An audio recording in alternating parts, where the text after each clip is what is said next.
Bonsoir.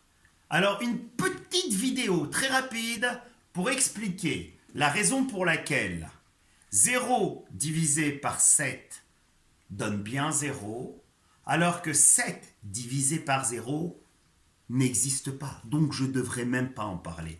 Alors, je m'adresse à mon caméraman. Elsa, je vais prendre un exemple tout simple. Je sais parfaitement que tu as 7 copines. D'accord? 7 copines avec lesquelles tu partages équitablement tout ce que tu as. Et tu es tellement généreux que tu ne penses même pas à toi. Le problème, ma chérie, c'est que on sait bien que tu as rien. Tu as 0 euros. Alors, si tu as 0 euros et que tu venais à partager équitablement tes 0 euros entre tes 7 copines, tu vas en donner combien à chacune?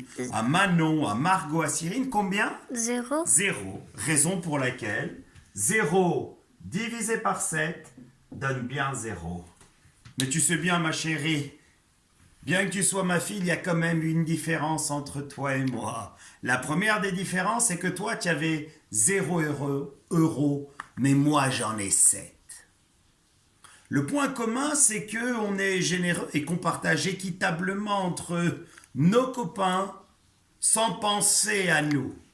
Et la grande différence, c'est que moi, j'ai 7 millions d'euros. Tu ne le répètes pas, hein? Il ne faut pas que tu le dises. J'ai 7 millions d'euros, mais j'ai pas de copains.